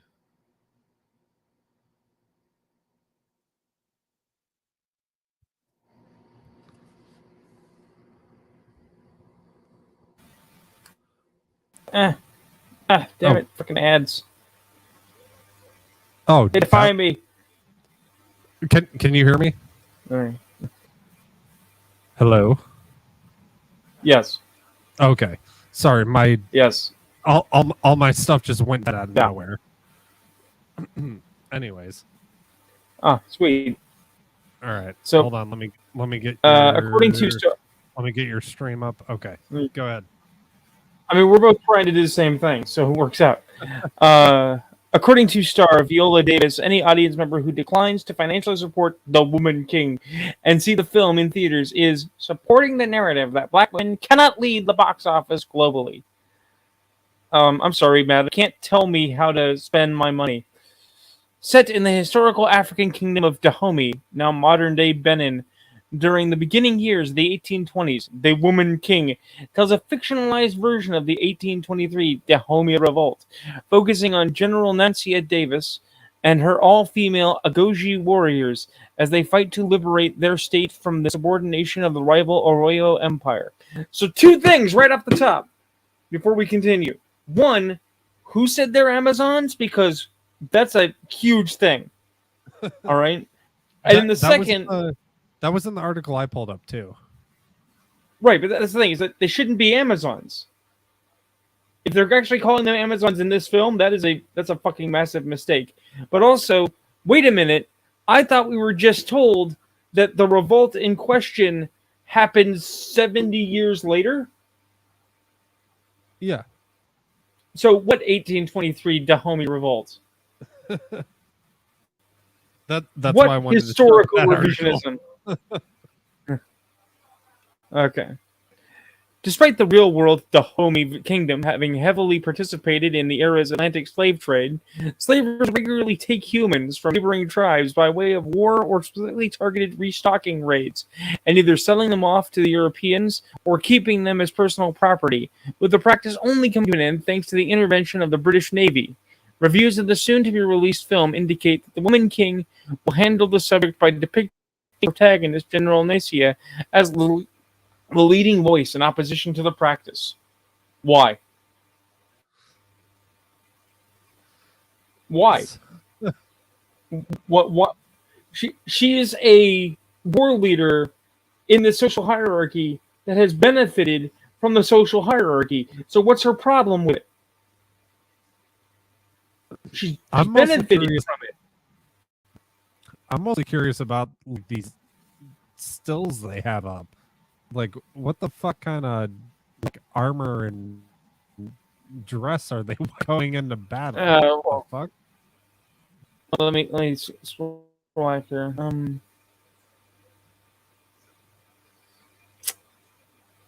mean, I don't actually have a problem with more encapsulating clothing, but I do have a problem, proverbially, with the weapons involved.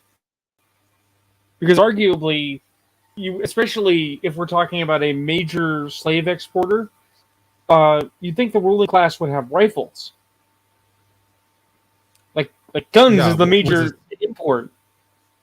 Yeah, so 1823. Are we to believe that these women warriors defeated their colonial oppressors with spears?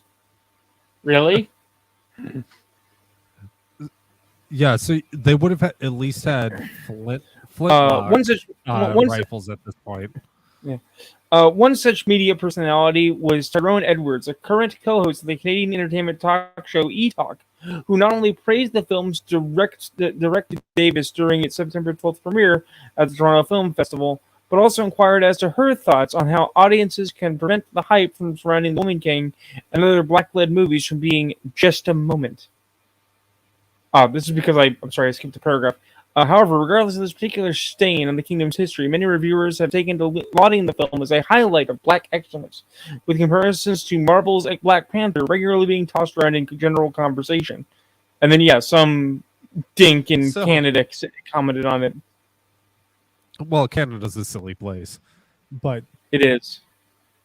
Can we just segue for a bit to talk about the whole Black Panther phenomenon? You know what I mean? Like Kamala Harris did the Wakanda Forever salute from the movie during her campaign and shit. It's become this weird cultural zeitgeist of Afrofuturism that doesn't even make any sense. The thing is that 30 years ago, when I was a younger person, you would see these people occasionally crop up in media as being the person that unironically walks around a Western society in pseudo-African regalia, right? They're not from Africa. They've never been to Africa. They don't know what Africans are like today, but they're wearing traditional clothing and talking about Kwanzaa, right? A made-up holiday from the 70s. And we mocked those people. And the thing is that when we talk about mocking those people, other black people mocked those people. Yeah. We mocked them for a reason. They were deserving of mockery. To be fair, though, Rune, I have a kilt that I will be wearing tomorrow at a Renaissance festival, and that I've worn numerous times just to work. And I've never been to Scotland. Okay. So but you're going to a Ren Fair. No, but I've worn it just to work. Is my point. I was talking to a young lady the other night, because I do sometimes, and we were both lauding that it's almost Halloween, because we're the kind of people that, for us, Spirit Halloween is not where we go to get costuming. Spirit Halloween is where we go to get day wear. Right? And I made the argument that, oh yeah, no, if I could wear gothy stuff every day, I absolutely would. So there's that. But I don't deny that I look ridiculous to the normie, right? Yeah. I You're mean, going to a Ren's fair, you're going to wear a kilt, you're not Scottish, and you're in Scotland. You at well, least I mean, admit, oh yeah, I'm this Scott. is basically I'm Scottish. Scots. Just, I mean, I'm I'm Scots just saying, Irish. I'm just saying, you actively admit this is basically Scottish cosplay. You don't care, right? Well, and have you ever worn a kilt? They're comfy as shit. We're talking about people who are basically doing inner African cosplay, right? But I'm want just to be saying, taken seriously. if I wasn't so weird about dressing as plainly as possible, so I don't stand out, Yeah. because I don't know, I'm like that. I like to be able to walk around somewhere and have nobody actually notice me. Like I wear just plain like gray t-shirts and like my motorcycle jacket. Like that's basically my everyday wear. But if I wasn't so weird about that, I would have like multiple kilts, like I do pairs of jeans, and like wear them regularly because they're super comfortable. Well, So looking at the continuation of this article here, I want to slap the shit out of this actress, just for being ignorant. I was talking to your co-star, Lashana Lynch, said Edwards, and she said, I'm tired of these black movies just being a moment. And for some reason, she felt like this isn't just a moment. This can be a new normal going forward. That isn't what I planned to ask you today, but that really just resonated with me, he added, before turning the question to Davis.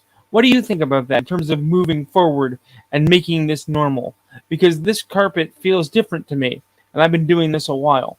So, putting aside that this is the commentator putting words in the mouth of an actress we can't verify, if the actress actually said this, I want to slap her in the face. Because it's a movie. Movies are moments.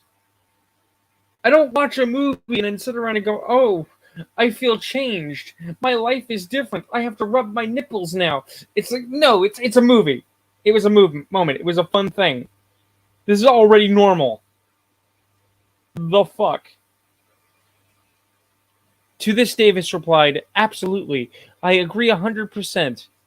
However, she did have one caveat, telling Edwards, but here's the thing I'm going to add to that. It will be just a moment if people don't come see the movie. So wait a minute.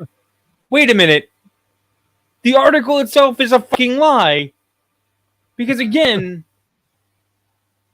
you attributed language to her that she did not fucking say.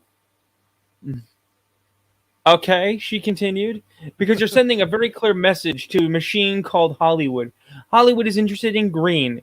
It just is. It is what I do. So you don't come see it. Then you're sending a message to that black women cannot lead the box office globally. You're supporting that narrative. All Hollywood's interested in green. You mean a company Money? wants to make? Yeah. That's what. That's their whole existence, is just to make money. Wow. You are supporting that narrative, the double Suicide Squad star accused. Wait, and if you want to know, who was she in Suicide Squad?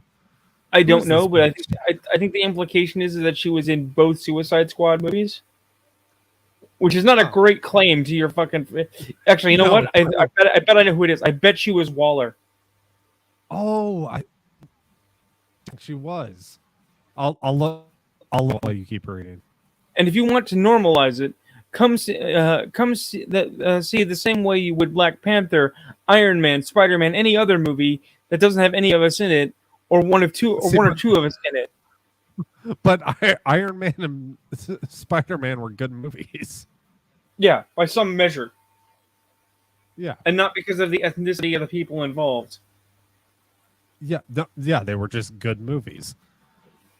Well, see, here's the thing. I will throw this out there because I think this is a reasonable argument. I would watch a War Machine movie. Maybe I would watch maybe the other guy. Yeah, she was Amanda Waller, but I would watch a War Machine movie if it came out like 6 years ago. Oh yeah, no, I wouldn't watch a modern one. I'm not saying that the window hasn't passed. It's fucking gone, right? But I'm just saying, if instead of a Black Panther movie, they did a War Machine movie, and it was about Roddy dealing with being compared to Tony Stark all the fucking time, right? And having to prove himself and make himself his own hero, I'd be down. I'd be there in a hot minute. So that's the other thing is one thing to bring it to comics that me and Church disagree on. I liked the concept of Sam Wilson Captain America. I didn't like the execution of it, but I like the concept of him getting the shield after Bucky, right? It makes sense. Well, you and I have talked about this before in other streams. Yeah. I don't actually have a problem if we're just talking about the idea Cap is retiring, stepping down, dead, what have you, and Sam Wilson picks it up. That's fine. Because Sam Wilson was Captain America's friend for decades. Yeah. He believes the same things. They share many of the same ideologies. It was but that show, the way they executed the show, the beginning of it was cool. Like the first like 2 episodes were pretty fun, and it immediately dropped, like just nosedived after that when they started injecting all this stuff into it.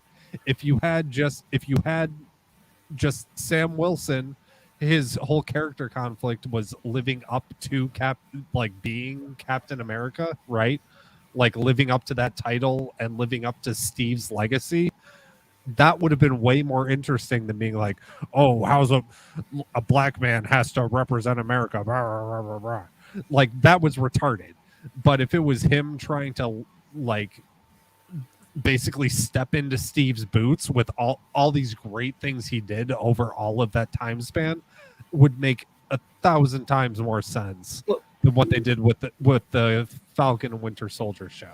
Look, I mean, I'll give you a theoretical rundown for that program that would have sold 1,000,000 times better. Right? Steve is stepping down because Steve decided to become an old man. He gives the shield to Sam Wilson. Sam Wilson's like, I ain't ready for this. So he puts the shield aside, right? Bucky picks it up because, Bucky's that kind of dude. He'd pick it up, right? But the government doesn't want Bucky because Bucky is, former assassin, enemy of the state. He's a problem, right?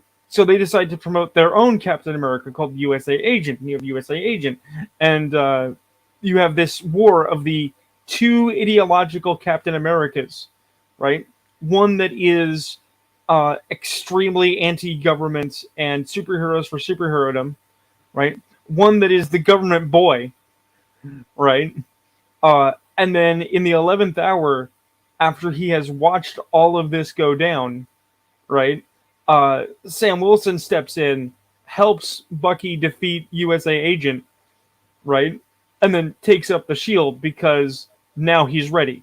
Now he's doing it for a purpose, and that purpose is to preserve Steve's dream because both extremes are wrong, right? Bucky's a good guy, but Bucky is not, it doesn't represent America at broad. Yeah. And USA Agent, the actual guy, is not necessarily a bad guy, but his unswerving support of government authority, whatever that authority is, whenever that authority is also not correct. It's a narrow road between the two that Sam Wilson could navigate. And that would also mirror the story arc of Captain America through his 3 movies. Right. And give kind of that to go, to give George Lucas a nod, which I don't want to do, but I'm going to do it. They rhyme, right? Right. It's like poetry. It's like poetry. They rhyme. But no, you're right. Something like that would have been so much better than what we got.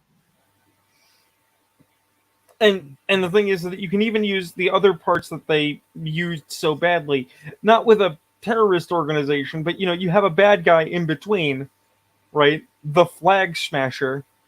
And what is his goal? His goal is that he totally denounces all of the notions of all of the Captain America. He's anti-government, but he's also anti-symbolism no Yeah. symbolisms, no man before another, no God before anyone else, and so is seeking to destroy the very idea of the foundation of Captain America, and that itself again reinforces the need for someone like Sam Wilson, because he's not going to fight for the government, and he's not going to fight for some ill-defined because it's the right thing to do.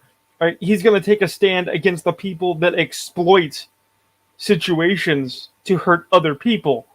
Yeah, and you could have worked in allegory to the Iraq War with Obama's drone strikes, where like the U.S. government sends in U.S. agent to try and take out the flag smasher, and Right. a bunch of civilians get killed or injured, but they just kind of gloss over it. There's a ton of you could still could have done your little social political commentary, but done it in a much more subtle and broad way instead of just like white right leaning Americans bad. Well, all right. Let's put it from this direction. You want to have the Flag Smashers be a broader organization. Sure, you have the bad guy. He's the actual Flag Smasher, right? So where did he get all of these somebodies? You actually have the right tool, right? The snap happened. A bunch of people returned who were functionally disenfranchised because they've been gone for 5 years, right? And the government is trying to reintegrate them. Trying. Right? That's what they did in the show. Right, but here's the thing. The problem is that then they assert that these people were just mad because they got all their stuff stolen. No, that's not what you get mad about. You don't get mad that your Xbox and your PlayStation are gone, right? What you get mad about is that they're basically being held in ICE stations, like undocumented Americans, and being processed, right? And that's where your radical, revolutionary, villainous badass is in gathering people up, because he's getting them angry, he's getting them not thinking clear, and then he's setting them loose on society, and that's the real problem. And it should be presented as a problem, because people who radicalize others are a problem. To an extent. Depends on how they're being radicalized. Well, because the thing is that was always the Red Skull's problem, was that he was a hideous skull man, right? It has always been the thing. The Red Skull was smarter than Hitler, right? And was a greater speaker than Hitler, right? But he couldn't lead because everyone went, ew, burn victim. Because he had a gross red skull. I mean, which is fair. Right. I would say the same thing. Like, no, I'm not joining your weird organization. You have a gross weird skull. What are you doing? Get the fuck out of here. Matter of point, that would have been fucking hilarious. That would have subverted a dozen comic memes. Right? You have that comic page, remember a few years back, where they have Red Skull mouthing Trump talking points, right? And it doesn't work because he sounds like he's right. But he's a gross, weird skull. Right. If somebody and he's like, "Stand with me, brothers." And if somebody had just like some Bubba in the back had gone, "Do we gotta burn our faces too?" Just undercut him entirely. Because that's the thing, is that you and I know that that's absolutely what would happen. Oh yeah, there'd be some good old boy in the back who would be like, I don't know, but my mama don't want me joining no cult with no burn victims. I still gotta go to church on Sunday.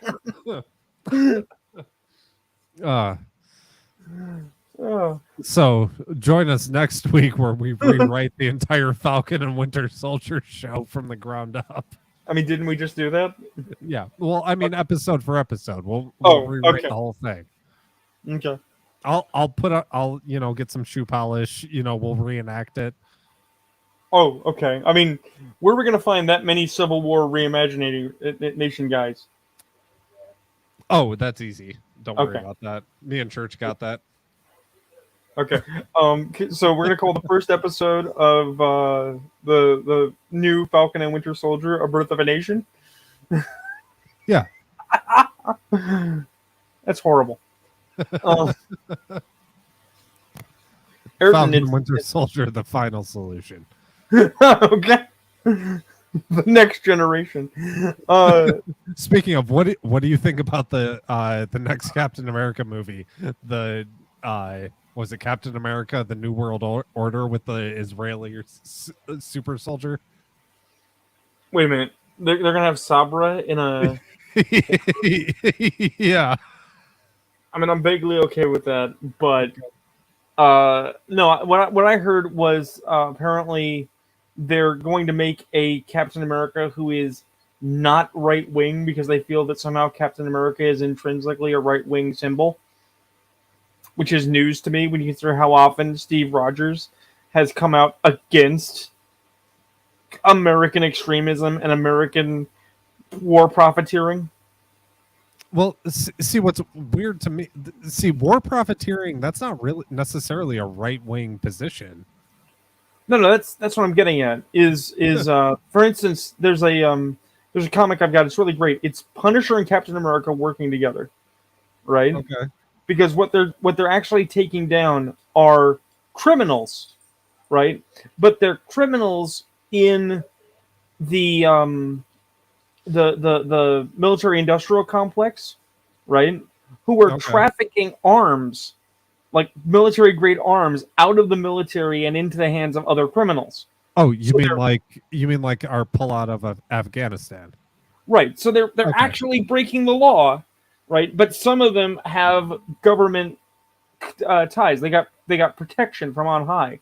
Yeah. And the reason that the Punisher and Captain America have to work together is because Punisher wants the criminals, obviously, and Cap wants to find the proof to out the guys who are hiding behind their government connections, because he can't have people who turn a blind eye or even support this sort of thing in the government, because it's wrong. It's not the will of the people, right? Yeah. And it's like, yeah, no, that's solid.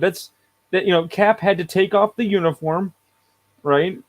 Scuff up the shield, and had to be Citizen Rogers for a couple of hours while he did some pseudo illicit shit. Yeah, which that's so weird to me that people view him as a right-wing symbol. I always viewed him as like a libertarian constitutionalist symbol. I always viewed Captain America as the ideal.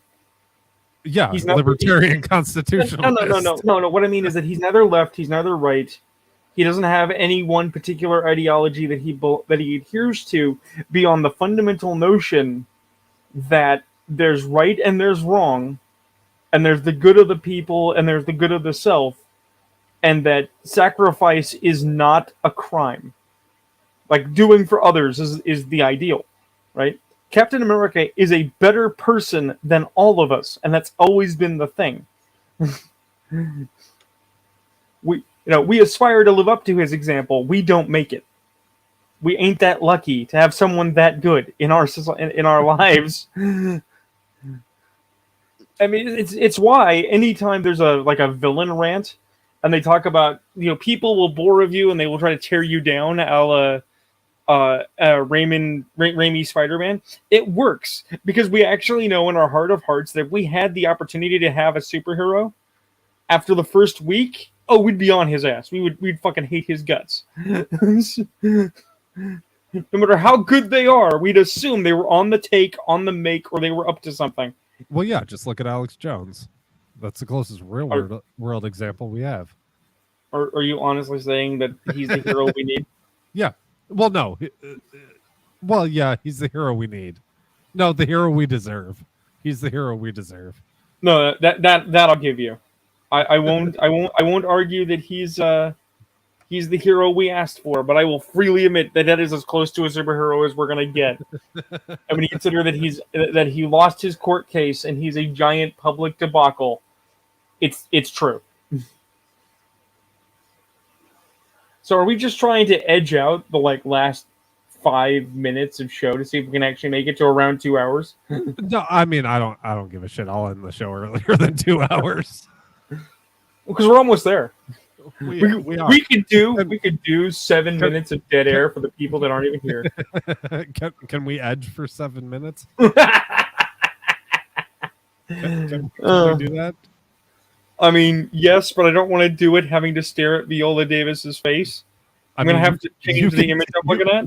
I mean, that's been off the screen for a while. You can take that down. No, I've got it up. By the way, did you know DC Comics is rebooting again? I saw that. Yeah. But I was actually looking at the poem, lyrics, I don't know, whatever you want to call it, that you sent me. Yeah, no, that's the lyrics. Wow. Come on. The numbers in question, because there's numbers after the reset stanza, that's the syllables. Okay. So I'm assuming I am a monster bit that's supposed to be the chorus? Yeah. Okay. Yeah. All right. You know, I see I see like a groove, if you will, here, but I don't know if you're gonna like the direction my brain's thinking this. I mean, I'm assuming clown cars and like a kazoo. No. So, are you familiar with the band Thrice? I can get familiar. Okay. They're like I don't even know how to describe it. They're not exactly metal, but they're like I guess hard rock. I mean, I did a search and I already found them. So, look up the song. Fuck, what's the name of it?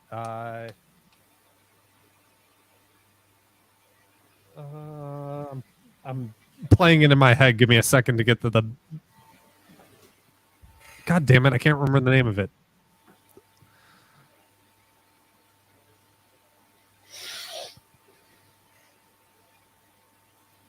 Well, I mean, a casual search has Black Honey, Hurricane, Stare at the Sun, Scavengers, Image of the Invisible. They got a bunch of things.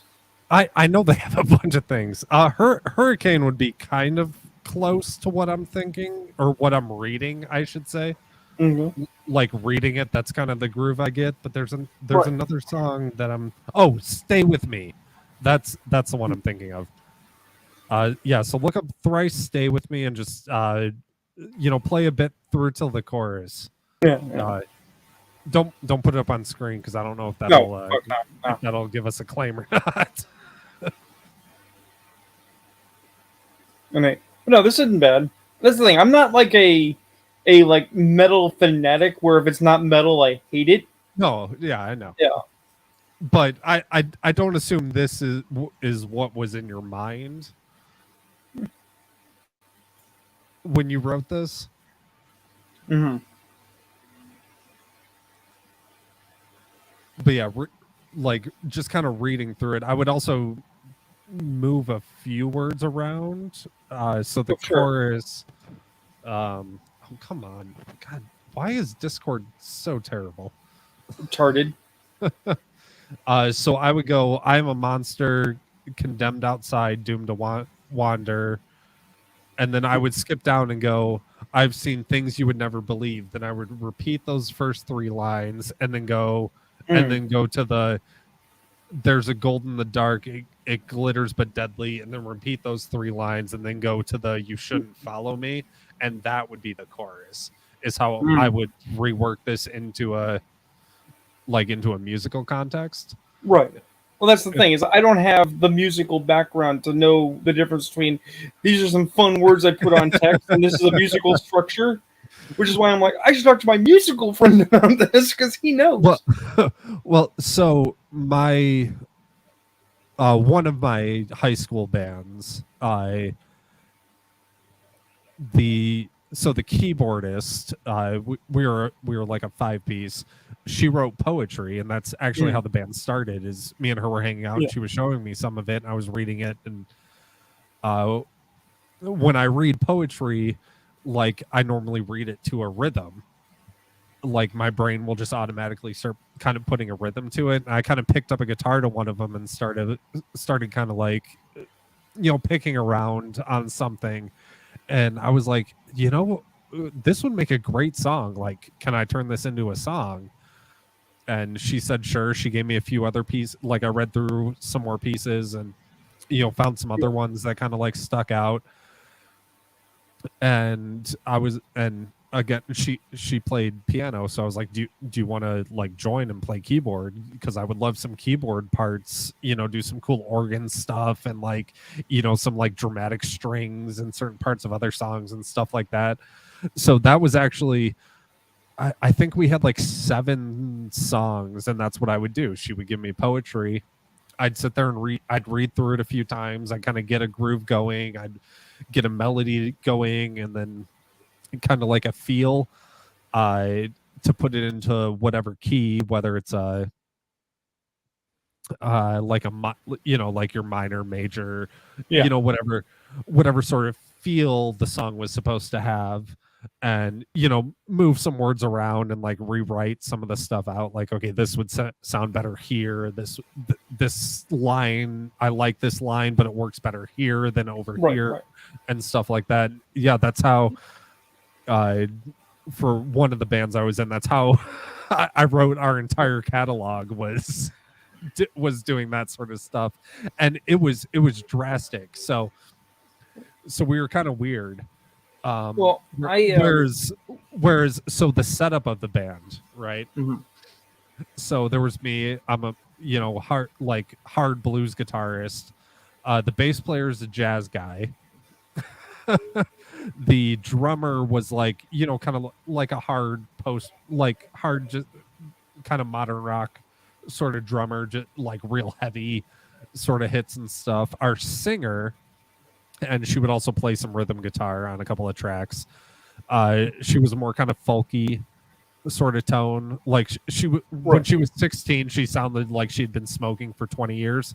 Like she just has that natural rasp to her voice, And then the lyricist / keyboardist, she was classically trained, like from the age of 5, right?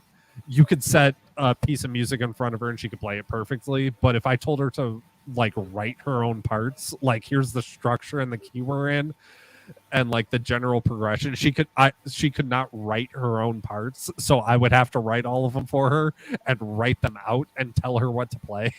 But she was really good.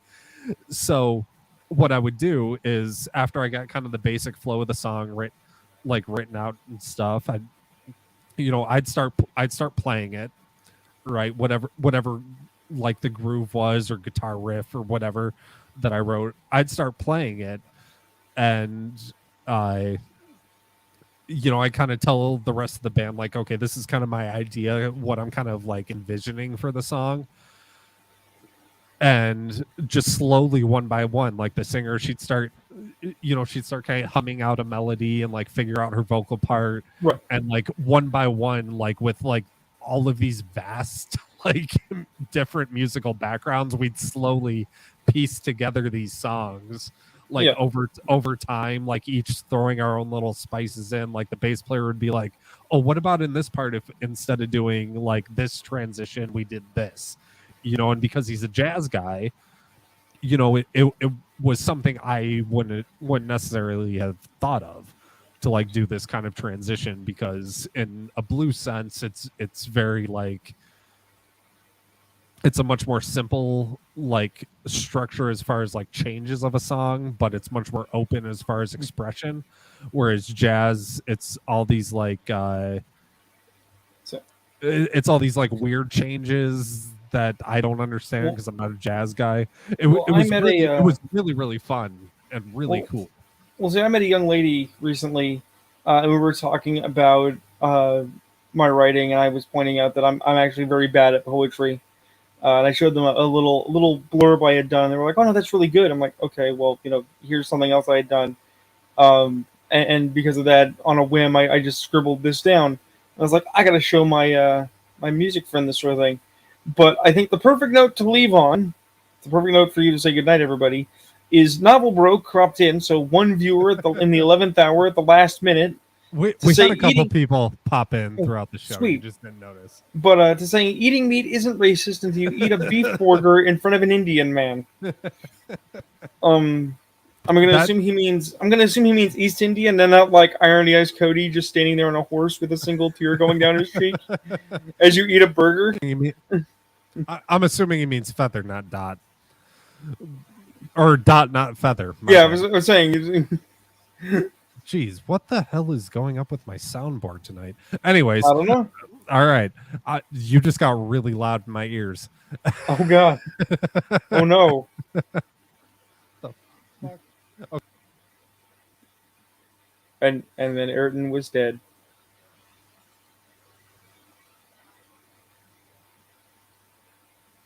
And Ayrton's dead, everybody. The technology has deemed we must end.